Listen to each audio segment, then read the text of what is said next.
Hello guys, welcome back to my channel. അപ്പോൾ ഇന്ന് നമ്മളൊരു മൊമോസാണ് ഉണ്ടാക്കാൻ പോകുന്നത്.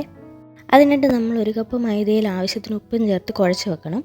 പിന്നെ ഇതിൻ്റെ ഫില്ലിങ്ങിന് ആവശ്യമായിട്ടുള്ള ഇഞ്ചി, വെളുത്തുള്ളി, പച്ചമുളക്, ക്യാരറ്റ്, സവാള ഇത്രയും സാധനങ്ങൾ നമ്മൾ അരിഞ്ഞെടുത്തിരിക്കുന്നത്.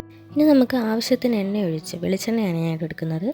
എണ്ണ ഒഴിച്ചതിന് ശേഷം ഇതെല്ലാം കൂടെ ഒരുമിച്ച് നമുക്കിട്ട് വരട്ടിയെടുക്കാം. സെപ്പറേറ്റ് ആയിട്ട് ഇടേണ്ട ആവശ്യമില്ല.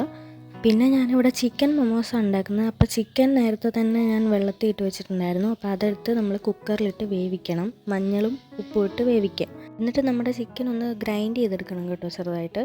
അപ്പോൾ നമ്മൾ ആദ്യം വെച്ചിരുന്ന സാധനങ്ങളൊക്കെ വെന്ത് വന്നിട്ടുണ്ട്. അപ്പോഴത്തേക്ക് നമ്മൾ ചിക്കൻ ഇട്ട് കൊടുക്കുക. പിന്നെ നമ്മുടെ മാവ് ചപ്പാത്തിക്ക് പരത്തുന്ന പോലെ ചെറിയ രീതിക്ക് പരത്തുക. അത്രയും റൗണ്ട് വേണ്ട, ചെറിയൊരു റൗണ്ടിൽ പരത്തി വെച്ചേക്കണം. ഇനി നമുക്ക് മസാലപ്പൊടികൾ ചേർത്ത് കൊടുക്കാം. 2 സ്പൂൺ കുരുമുളക് പൊടി, 1 സ്പൂൺ മുളക് പൊടി, 1/2 സ്പൂൺ മഞ്ഞൾപ്പൊടി, 1 സ്പൂൺ ഗരം മസാലപ്പൊടി, പിന്നെ ആവശ്യത്തിന് ഉപ്പ്. ഇതെല്ലാം നല്ലോണം മിക്സ് ചെയ്ത ശേഷം ടൊമാറ്റോ സോസും കൂടി ഒഴിച്ചു കൊടുക്കുക.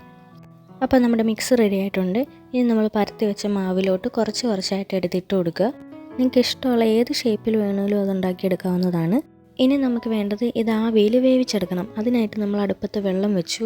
വെള്ളം ചൂടായ ശേഷം നമ്മൾ ഓരോന്നായിട്ട് ഇതുപോലെ എടുത്ത് വെച്ച് കൊടുക്കുക. എന്നിട്ടൊരു 10 മിനിറ്റ് വെയിറ്റ് ചെയ്യുക. അപ്പം നമ്മുടെ ചിക്കൻ മൊമോസ് റെഡി ആയിട്ടുണ്ട്. എല്ലാം ട്രൈ ചെയ്ത് നോക്കുക. ഇഷ്ടപ്പെട്ടാൽ കമൻറ്റ് ചെയ്യുക, ലൈക്ക് ചെയ്യുക, ഷെയർ ചെയ്യുക, അതുപോലെ സപ്പോർട്ട് ചെയ്യുക. Okay, by.